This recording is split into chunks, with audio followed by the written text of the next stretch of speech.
I'm fully prepared with everything I need for the Jay-Z documentary. The moment he sent that legal letter, I knew I had to let the world see who he really is. He and Diddy are cut from the same cloth. He just hides his arrogance and control behind a cleaner image. Our feud has lasted 20 years, and I know better than anyone what he's done in the shadows.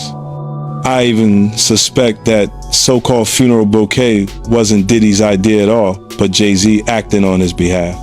Back when Nicki Minaj posted that video of him wearing a pink wig, all I did was repost it, and he got so nervous he had his lawyers threaten me. In 2015, Nicki worked her ass off helping him build his platform, and he allegedly pocketed her $7.9 million in royalties. And then there's his fingerprints all over key incidents through the years, whether it's the elevator footage or the guest list at Diddy's parties. He was involved, clearly, but somehow he always walks away untouched. That's what he's best at, pulling strings behind the scenes while pretending to be spotless in public. And now that a corner of the darkness has been ripped open, I'm not stopping. Everything my team and I are doing isn't about attacking anyone, it's about making sure the truth can't be buried by him ever again. He ain't answering the phone? He ain't answering the motherfucking phone. Yeah, it's like this, like We had a black billionaire's lunch. black excellence. They're sitting there like, yeah. It's the billionaire brunch. You're I like, hate you, man. And we here together and we gonna keep staying together. We getting tighter. unaware of anything going on here. This is the one time I'm gonna be with you this year. Yo, I feel like I'm normal again. Get me out of here. Jay-Z is running for his life after 50 allegedly leaked what his private correspondence with Diddy has been like. This is not good news for Jay-Z, because he's long been alleged to have done some truly horrific stuff with Diddy, and now it's all coming to light. Sean Carter aided and abetted or was directly involved. It's about to get real tense, and there's a lot of girls and boys who are still trapped inside the machine. 50 said he never took part in Diddy's inner circle. He explained that certain invitations and situations made him uncomfortable long ago, and that distance is why he feels confident speaking now. When the allegations became public, 50 said he learned about them the same way everyone else did through the news, but none of it surprised him. Jaguar Wright explained that Jay-Z is worse than Diddy. She explained how Jay-Z has done worse things than what Diddy did to Cassie to other females. And she said that she has the scars to prove it. She alleged that at one time Jay-Z attacked her and got it on film like Diddy did. And she alleged that this is why Jay-Z is totally pulling away from Diddy and you don't see him around. And it's been alleged for quite a while that Jay-Z is pulling away from Diddy because he doesn't want himself caught in the crossfire. I mean, you even have 50 Cent at this point talking about how Jay-Z is in hiding while this whole Diddy thing blows over. And you even have these accusations of Jay-Z being responsible for what happened to Kathy White. So I'm going to go ahead and roll you guys this clip of everything that Jag had to say about Jay-Z being worse than Diddy, and you guys let me know what you guys think about all this in the comments. Sean Carter is just as bad as the diddler. And I know that for a fact. I got the scars to prove it. You want to know what a box cutter feels like going into your skin and ripping you? I can tell you how it feels.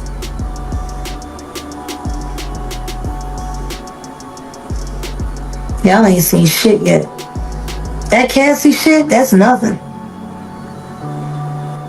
I'm saying Sean Carter remembers everything he did to me and he's got it on tape.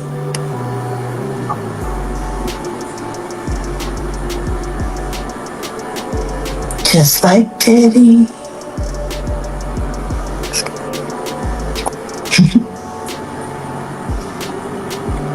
And they're gonna be crazy.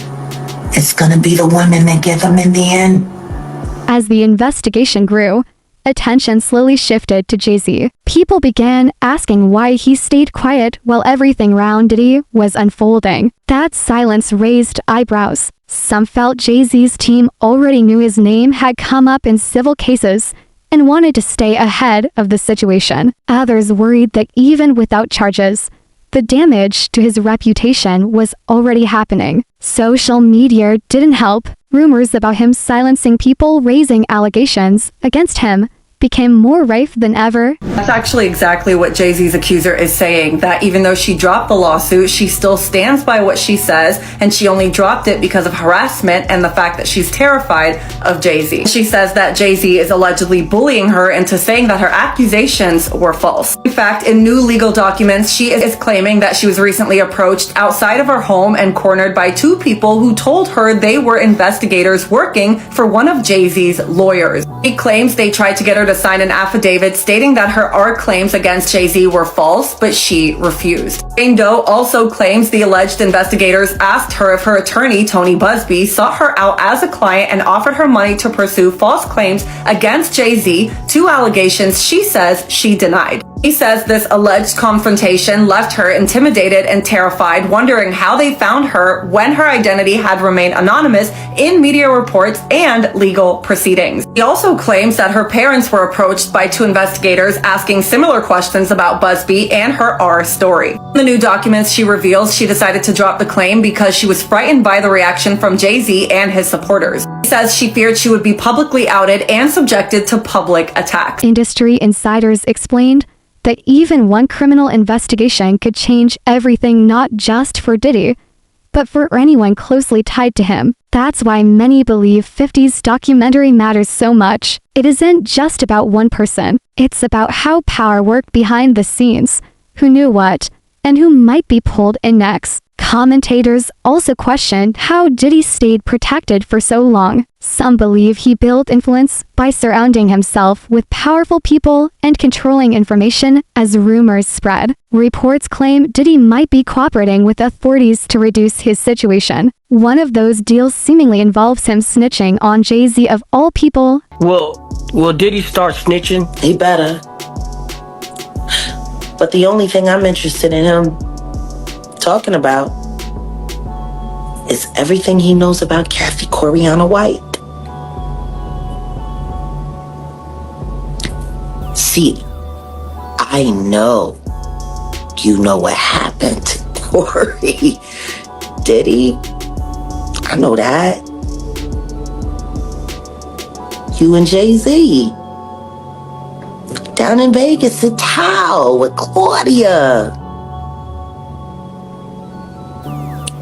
Why don't you just talk about Kathy? That might help. That might help a lot. Kathy Coriana White, Jay-Z's pregnant mistress, who died 24 hours after she announced that she was going public with their relationship and the baby while he was married to Beyonce.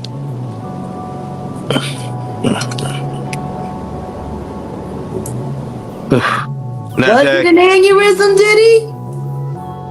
Or are you the one who paid the same coroner that you...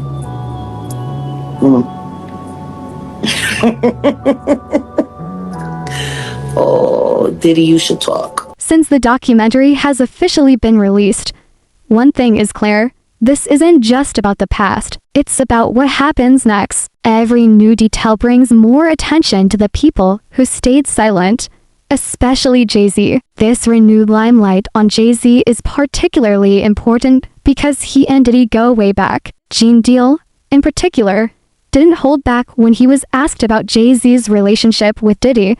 This came after Jay-Z's lawyer made a statement saying Jay-Z and Diddy were never really close. From Gene's point of view, that claim didn't add up at all. How close was Diddy and Jay-Z?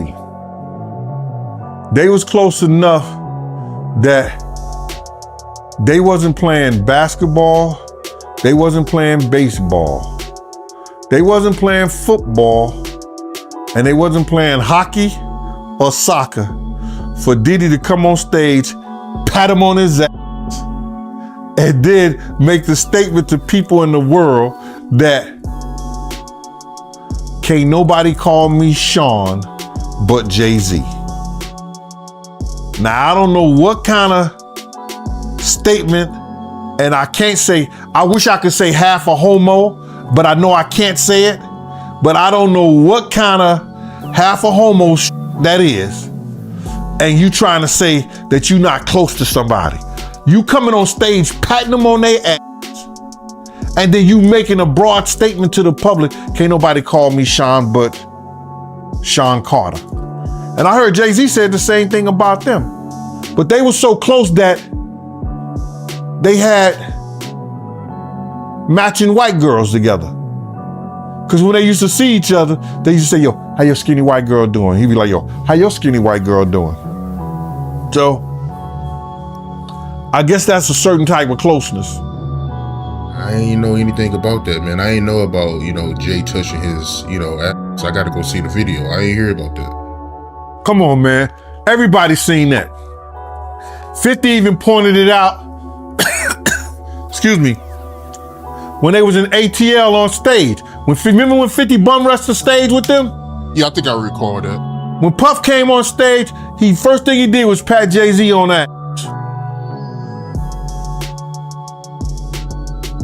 But I forgot. That's your favorite rapper. Hey, him and Pac is 1A, 1B. But what's your issue with Jay, man? I ain't know you had an issue with him. I'm never a fan of somebody that I was gonna knock out. That level of familiarity spoke volumes. Also, during a show in Atlanta, Diddy came out on stage with Jay-Z, and people noticed how comfortable and familiar the interaction was. Even 50 Cent later pointed it out publicly, which kept the clip circulating online. When asked if he had a personal issue with Jay-Z, Gene explained it wasn't about being a fan or not. He recalled an old situation where tensions were high, but Jay-Z didn't even seem to remember it later. Gene said that's how some people at the top operate. They move through situations, create problems, and then forget about them because they're living in a completely different world. That's how these guys are, man. They'll cause situations and cause problems, and then they'll forget what they done because they on a whole nother atmosphere. You know what I'm saying? A lot of shit that he did, you gotta understand, like now he'll say that they're kids because he's raising kids of his own. You understand? But how would you like it that if Blue Ivory, 15, 16 years old, 17, 18 years old, dating a in his early 30s? You're not gonna go for that. No matter what she came through in Hollywood. But you gotta understand, guys who was around there, we didn't know Jay-Z them ages. We didn't know these cats' age. You know what I'm saying? They wasn't having no beards and nothing like that. They was wearing low cuts. You understand? Clean face. I would have never believed when Jay was coming around the block, scooping up the young girls and stuff like that he was 30 years old. If they 17, 18, 16 years old and they 22, you thinking they 22, 23, something like that, 24 years old? They mama and them need to check them. They daddy and them need to check them. But that's not that far off.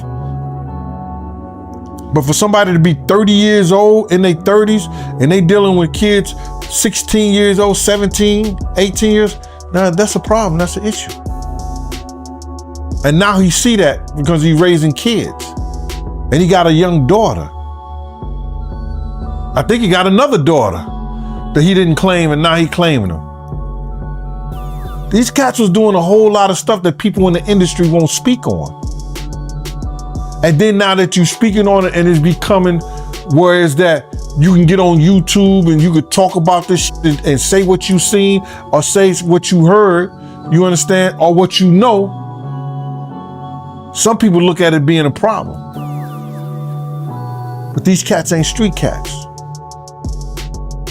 They entertainers. Jay-Z's former best friend also recently spoke about the serious accusations surrounding Jay-Z, and what stood out to him the most wasn't just the claims themselves, but how people were reacting to them. Dame said he had never seen Jay-Z face this kind of public scrutiny before. For decades, Jay-Z seemed untouchable, especially in mainstream media. This time, that protection didn't seem to be there. It's just odd to see him in that, getting looked at in that way by white people, you know, like Jay does, you know. Yeah, like I hope that shit didn't happen, but I'm like, damn, they turned the world real. Like people on a certain level have been fucking with him a certain way where he couldn't do no wrong for like 25 years straight. This is the first time he's not getting a pass with white media, you know. Like he can control black media because a lot of them either work or do business with him, you know. But like, you know, Drink Champs can't get him out of this one, and neither can Charlemagne, because you know, those are the guys that hold him down no matter what he does anyway. So he got to get to People Magazine and Entertainment Tonight right now, because they on his head. But the question is why? Like, why now? You know, because for me, I'd be like, yo, that's so ridiculous. Yo, take that to trial. You're not going to win. Let's get a deposition or something, you know? So I don't know why they on his head so much, pause. But I never seen him, you know, under this, you know, I never seen him in this position to have to explain himself. Pause. How you feel about the statement he came out with? I mean, I didn't hear him say anything. I heard a piece of, you know, like I said, for me, I like, you see, I'm doing an interview, so I talk. I thought it was long. For a statement, I thought it was long, pause. But, you know, I think right now, his silence is the worst thing for him. If he is innocent, he needs to let people ask him questions, and he needs to be able to say his side of the story, as opposed to letting that lawyer talk. Dame also criticized the decision to distance Jay-Z completely from Diddy. He felt that saying they were never friends was an extreme choice of words and would likely cause backlash. Like I don't think I would have said that he didn't know Puff at all or wasn't his friend. I thought that was a little extreme. I thought that was the wrong choice of words. I think that's going to trigger a lot of backlash. But the thing is, I never seen him get backlash at all. So that's what I'm saying. Now he getting backlash. Like, when did you know Jay-Z to be on his heels other than when he got beat up in the elevator? But that was nothing. But I've never seen him under the fire ever. Not in a long time. Not like, I've never seen people on his head like that, Paul. Ever. Yeah, this might be my first time seeing people come at him like this. Like I said, I didn't hear him say anything. Like, I'm not some white man speaking for another black man. Doesn't add up. It just doesn't work like that. Like, he doesn't know what to say on Jay's behalf. Jay would have to say that. So if he instructed him to say that, like, you don't even know if Jay told him to say that. He could have got off the stage and they was like, why'd you say that? He was like, I had to. You know, like, he probably said it because homeboy wouldn't. You know what I'm saying? So who knows? Like, I didn't hear him say anything. I haven't heard Jay say a word yet. Have you? Nah, I haven't heard him say anything. There it is. So y'all going by a piece of paper with words? Don't get caught up in that. I have not heard him say one thing yet. You know? Until I see him speak, he hasn't spoke to me. That's why I said I don't think he did not say that. His lawyer said it. So what else is a lawyer gonna say? You know what I'm saying? What surprised Dame most is that this is the first time he can remember Jay-Z being pushed into a defensive position outside of a few isolated moments in the past. Jay-Z has rarely had to explain himself. Now, for the first time, Dame says the pressure is real and constant. Now, the interesting question here is why 50 Cent seems so focused on exposing Jay-Z. The history with Diddy alone doesn't fully explain it. According to Tony Yu, the tension between 50 and Jay-Z goes way back, and it's rooted in competition and loyalty. Tony Yu explained that hip-hop has always been competitive. Artists clash, egos collide, and things can get intense. But at the same time, there are moments when people grow up and move forward. He pointed to a recent show where 50 performed with Dr. Dre, and Cameron showed up and joined him on stage. Years ago, they had issues, but this moment showed maturity. Cameron recently said that Jay-Z loves business more than the culture, and Yeo understood why people feel that way. He pointed out that Jay-Z showed up for major corporate-style events, but didn't show the same support for hip-hop moments that mattered to artists like 50. And there was this one part where 50 was talking, and he was saying, yeah, when Yayo was locked up, every G Unit show, we actually put aside the money. Bro, I told for him, you. And he had like Yayo had like $1 million. Right. I just told you when I came out of my building, I see the Statue of Liberty. Yeah. There was no way I was getting shot there. And this is what I kind of tell you is like, when we was talking about stacks with the Porsche, 50's not gonna let you say, get the Porsche. He gonna say, let's get him out the hood first. You know, if the money's there, but the money has to be there for you to live like that. The money's there. 50 didn't have to do that. Rest in peace to Hervé from Interscope, because he always said to me, man, 50 do more for you than any artist, than anybody does for their artists, more than Jay-Z. Young Guns was right there.